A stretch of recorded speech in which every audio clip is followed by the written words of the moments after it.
Le Grand Matin Sud Radio, 7h-10h, Patrick Roger, Cécile de Ménibus. 8h16, le petit déjeuner politique ce matin, c'est Éric Coquerel, député La France Insoumise de Seine-Saint-Denis. Bonjour Éric Coquerel. Bonjour. Les premiers bruits de guerre en Ukraine, Poutine, la position de Jean-Luc Mélenchon, La France Insoumise, la campagne, autant de questions que nous allons évoquer. Commençons donc par l'Ukraine. Vladimir Poutine a pris la parole cette nuit et des premiers bombardements entendus dans l'est du pays. On est dans un engrenage qui devenait inévitable ou pas, selon vous d'ailleurs ? Ah non, il ne devenait pas inévitable. On ne peut pas dire que c'est inévitable quand un pays choisit manifestement la guerre pour régler des questions internationales. Donc c'est la raison pour laquelle nous condamnons, nous, fermement. On l'a fait, Jean-Luc Mélenchon l'a fait dès lundi. C'est-à-dire quand Poutine, en réalité, a commencé à annexer 2 entités du territoire ukrainien contre tout le droit international. Et nous condamnons évidemment fermement ce qui est en train de se passer. Il y a une escalade. Il prend la responsabilité d'une escalade absolument grave. Et de ce point de vue-là, la France doit avoir, au niveau du Conseil de sécurité de l'ONU, qui doit être convoqué immédiatement, doit avoir une voix très forte. On doit défendre nos intérêts vitaux, on doit se préparer. Et dans le même temps, il faut, parce qu'il n'y a pas d'autre solution de toute façon, il faut essayer de s'engager pour revenir à une voie diplomatique pacifique, voilà, ouais. Et qui passe par 2 conditions. La première condition, c'est un cessez-le-feu immédiat. Il faut que les Russes arrêtent. Et la deuxième condition, après, c'est le fait qu'il n'y ait plus de troupes étrangères en Ukraine. Et donc, à commencer par la Russie. Oui. Est-ce que, justement, cette condamnation de Poutine et de sa décision, Jean-Luc Mélenchon l'avait fait dès lundi soir. Et pourquoi Yannick Jadot, Anne Hidalgo, eux, dénoncent une attitude trouble de Jean-Luc Mélenchon? Écoutez, vous l'avez vu, vous l'avez entendu. Hein, je ne vais pas je vais pas commenter très longtemps. Je dirais juste une chose. Quand il y a une situation aussi grave, les polémiques politiciennes, l'utilisation politicienne d'une situation internationale de cette gravité, c'est vraiment pas glorieux pour ceux qui la pratiquent. Voilà. Et manifestement, peut-être que la différence entre Jean-Luc Mélenchon et ceux que vous citez, c'est peut-être que Jean-Luc Mélenchon aspire à être président de la République. Et donc aujourd'hui, ses paroles et ses actes sont tournés vers cette responsabilité possible, alors que manifestement c'est pas le cas des 2 personnes que vous me citez, parce que sinon ils n'utiliseraient pas ce conflit pour rien. Oui, parce qu'il disait que Jean-Luc Mélenchon sous-entendait que c'est la faute de l'OTAN, c'est la faute des États-Unis. Non, mais non, notre position, elle est très claire depuis le début, elle reste valable. C'est de dire, il y a 2 choses qui ne sont pas possibles. 1, la Russie ne peut pas envahir l'Ukraine, ou même une partie de l'Ukraine. Voilà. Et 2, l'Ukraine ne doit pas être intégrée à l'OTAN. Voilà, c'est les 2 positions. Pourquoi? Tout simplement parce que c'est les 2 positions conditionnelles pour laisser à cette situation une chance d'être réglée par la paix. Voilà, qu'on m'en donne une autre, qu'on m'explique quelle serait. Est-ce qu'on pense que, par exemple, la paix ne serait pas menacée dans cette partie du monde si à la frontière russe, une alliance manifestement dirigée contre la Russie, en tout cas de manière économique dirigée par les États-Unis, s'installait à la frontière russe. Imaginons la chose inverse pour les États-Unis. Mais ça, c'est lié avec la première condition. C'est en avant d'ailleurs par certains pro-russes, la question n'est pas. Qui disent les missiles de Cuba, la question ici n'est pas pro-russe ou pro-américaine, on n'est pas pro-russe.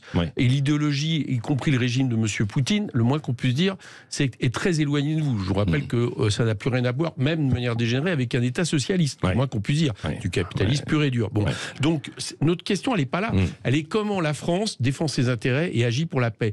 Et il est évident que si on regarde maintenant sur le long terme, une France que nous réclamons, c'est-à-dire non alignée, indépendantiste, qui n'est pas liée à tel ou tel intérêt de grands blocs économiques dans ce monde, dont on voit bien que leur rivalité commence à menacer le monde d'une guerre. Eh bien, si la France était non alignée, c'est-à-dire n'était pas intégrée à une alliance, sa voix pour la paix, justement, pourrait être plus entendue. C'est ce que nous disons sur le long terme, mais là, on n'est pas sur le long terme. Là, on est par rapport à une situation donnée. Et donc, la situation donnée, là, ce matin, c'est de condamner fermement ce qui est en train de faire Vladimir Poutine. Si vous étiez au pouvoir, votre stratégie, quelle serait-elle alors? Celle des sanctions économiques, c'est la bonne voie? Écoutez, franchement, il faut pas agiter des choses inefficaces, parce que je vous fais remarquer une chose, c'est que, alors d'abord, on n'en est même plus là. J'ai vu, hier, l'Union européenne a décidé un ensemble de mesures, franchement, qui vont pas faire mal à Poutine. Poutine. Et les sanctions économiques... Sur les avoirs, quoi, c'est ça. Les sanctions économiques, Poutine les a un peu plus, parce que je ne sais pas si vous avez remarqué, mais le prix du pétrole est en train d'exploser, le prix du gaz explose. Bon. Il est passé au-dessus des 100 Là, ce qu'il faut faire maintenant, c'est avoir d'abord une position ferme, demander la réunion du Conseil de sécurité de l'ONU, où la France doit défendre le fait que la Russie se retire de l'Ukraine.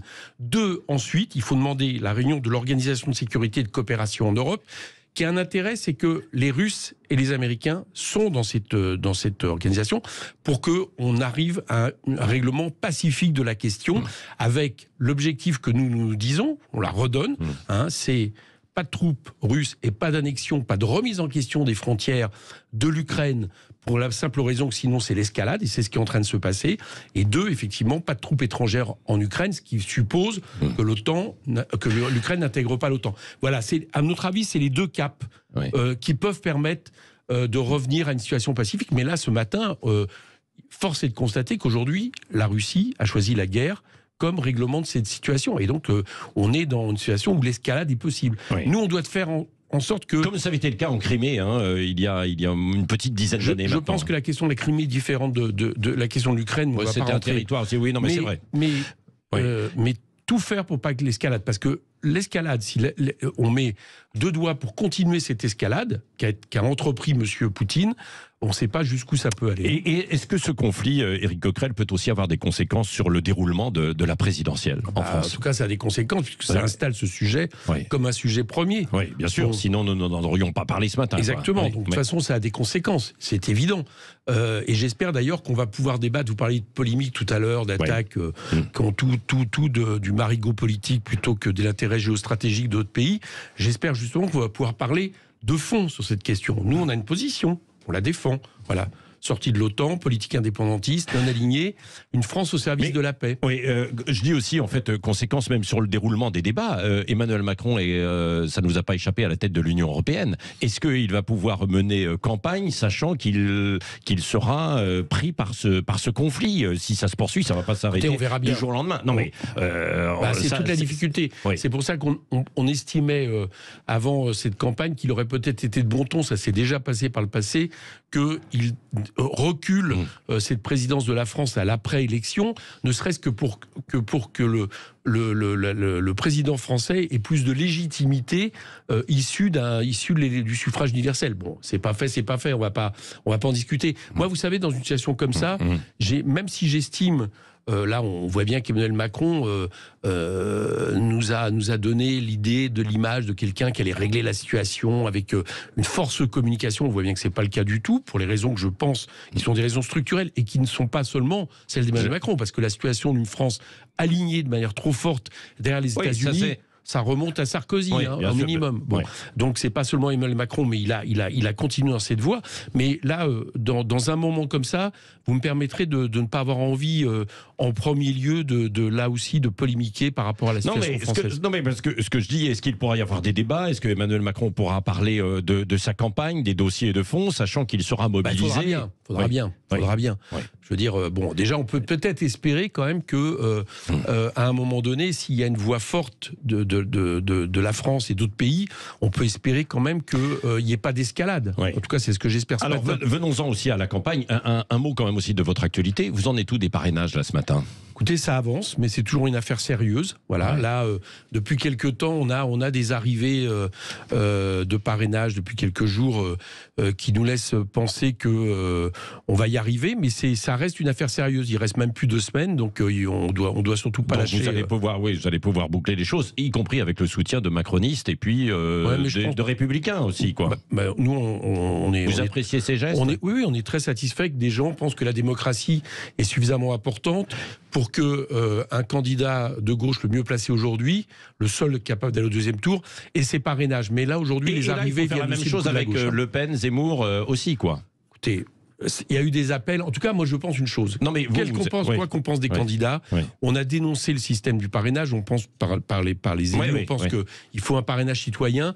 Et à mon avis, c'est pas la manière d'éliminer un candidat. Voilà. Si on pensait que tel ou tel candidat n'a pas sa place dans l'élection parce qu'il tient des propos qui sont des appels à la guerre civile, des appels à la haine. Ça se passe autrement. Ouais. Ça se passe autrement que par le fait de l'éliminer par la question des parrainages. Voilà ce que je crois. Bon, donc il faut que tous les candidats, en tout cas les principaux, de toute façon, nous, on n'a pas la main là-dessus, puisque nous sommes un parti nouveau. Ouais. C'est ce qui nous handicape d'ailleurs par rapport à des partis anciens qui ont peut-être beaucoup moins de poids dans le pays, mais qui restent, qui ont des notables entre guillemets. Enfin, bon, sans être péjoratif. Donc, de toute façon, on n'a pas la main là-dessus. Donc, on a appris là tout à l'heure que François-Xavier Bellamy, des Républicains, vient d'apporter son parrainage à Éric Zemmour. Alors, parrainage ne veut pas dire soutien. Hein. On est bien d'accord là-dessus. Parrainage, vous avez vu que le maire de Cannes, Isnard, nous parraine. Je ne crois pas qu'il nous soutienne. Il l'a dit très clairement. Ah bah, ça peut changer, sait-on jamais. Bon, voilà, ça c'est une parenthèse. Comment convaincre aussi que Jean-Luc Mélenchon, pour la gauche, c'est le vote utile? Ça va être un peu le déroulement de votre campagne. Après, c'est le mot aussi avec Ségolène Royal. Mais on n'utilise pas le vote utile, on n'aime pas ça. On a été trop longtemps victime. C'est un vote en négatif, le vote utile. Vous n'avez pas d'autre solution pour battre la droite et l'extrême droite. Nous, on préfère le vote efficace parce qu'il y a un côté positif pour notre programme. C'est-à-dire, comment le convaincre? Parce qu'on fait. Voilà, tous les jours, on milite. Moi, tout à l'heure, je vais faire des porte-à-porte dans les quartiers de Seine-Saint-Denis avec mon ami Thomas Porte. Donc, on déploie une activité militante que personne d'autre n'a dans le pays. Je veux dire, aujourd'hui, je pense que on le voit bien d'ailleurs sur le terrain. On a le talent de Jean-Luc Mélenchon pour porter notre programme. On a nos meetings qui sont remplis. Et puis, on a le fait aussi, moi, je vais vous dire, c'est que je suis absolument sûr qu'un candidat opposant une alternative au néolibéralisme sera au deuxième tour. Et nous sommes, parmi tous les candidats qui sont au-dessus dans des résultats de chiffres, pour l'instant, les sondages, nous sommes le seul. Nous sommes le seul à proposer vraiment une alternative économique au monde de Macron. Parce que quand vous regardez bien les programmes économiques de Mme Le Pen, M. Zemmour, Mme Pécresse, c'est pas très éloigné. Oui, Mme Le Pen, elle était plus proche de vous sur certains côtés que de... Bon, non, mais sur la retraite, sur... justement, vous avez remarqué qu'elle est revenue. Elle est en train de bouger. Mais bien sûr, mais pourquoi? Parce que sur le fond, que ça soit sur la retraite, que ça soit sur la façon de gérer les déficits, la dette, que ce soit sur les services publics, ces gens-là, en réalité, ont une position assez comparable. Est-ce que vous attendez d'autres soutiens là dans les jours qui viennent, venant des rangs de la gauche, sachant que par exemple Christiane Taubira risque de ne pas avoir ses parrainages, de ne pas aller jusqu'au bout? Moi, je pense surtout qu'on aura des soutiens du peuple de gauche et du peuple en général. Voilà, c'est ça qui nous intéresse. Après, s'il y a des candidats derrière nous, on l'a dit il n'y a pas longtemps, je ne vais pas faire une langue de bois. Si on regarde aujourd'hui le résultat escompté pour M. Roussel et les nôtres, on est déjà au deuxième tour. Donc on fait des appels à M. Roussel parce qu'au lieu de mettre l'attention sur 15% du programme qui nous sépare, on regardait les 85% du produit. Il y a encore une possibilité de rapprochement? Jusqu'au bout, en tout cas, on fera cet appel-là. Après, voilà, M. Roussel fait ce qu'il veut, le Parti communiste fait ce qu'il veut, mais jusqu'au bout, on leur dit, on peut gagner ensemble. Ça serait comme on a progressé ensemble depuis 2 élections. Cette fois-ci, on peut gagner. Ça vaut peut-être le coup pour l'intérêt du peuple. Oui, parce que vous êtes à 10-12 dans les sondages et donc pas très loin. Maintenant, on est à 12. On est à 12. Non, mais c'est vrai, il y a un ticket possible entre 14 et 17, quoi. C'est ça pour le second tour. Là, on est à 16-17 et c'est le deuxième tour. Oui, voilà. Mais on y arrivera de toute façon.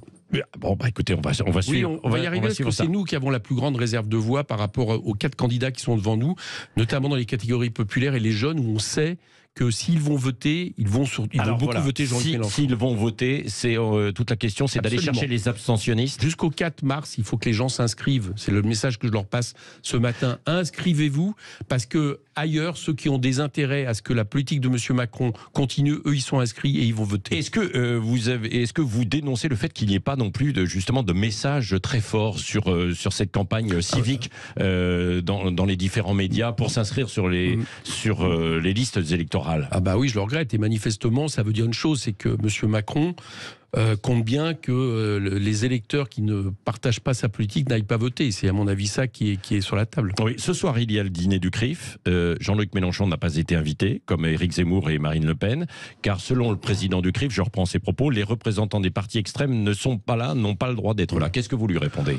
Ça fait longtemps que le CRIF, malheureusement, se comporte en adversaire politique de notre camp. Donc, c'est peut-être à eux qu'il faut s'interroger. Moi, je dénie au CRIF l'idée qu'il représenterait à lui seul nos concitoyens de religion ou de culture juive, je crois pas. Bon, il prend des décisions qui sont des décisions politiques contestables. Voilà, c'est peut-être à eux qu'il faut poser cette question. Oui. Dernière question, quelle est votre réaction à cette histoire du Douglas Gate chez les LR, pour reprendre l'expression sur les réseaux sociaux? Aucun commentaire. Je sais que ça fait rire sur les réseaux sociaux, mais alors très franchement, j'ai pas du tout envie que le débat politique se focalise sur ce genre d'affaires. Moi, j'ai envie qu'on discute de fond. Et si on en discute même 2 minutes, vous allez voir que cette campagne va partir à veau de l'eau. Ah bon? Et oui. À partir de ça, ça peut partir justement. Non, mais aussi. je veux dire, vous voyez bien, quoi. C'est-à-dire, on met des thèmes de ce type-là, et au lieu de. Non, mais c'est une enquête de Libération. Oui, ce matin, mais du coup, on va saturer l'espace politique avec ce genre d'affaires. Bon, j'ai pas de commentaires à faire. J'ai pas envie de passer mon temps à faire des commentaires là-dessus. Oui, merci. Et Éric Coquerel, député de la France Insoumise de Seine-Saint-Denis, qui était l'invité de Sud Radio. Et dans un instant, la revue de presse, et Étienne Jarnel sera avec nous, directeur du Point. À tout de suite.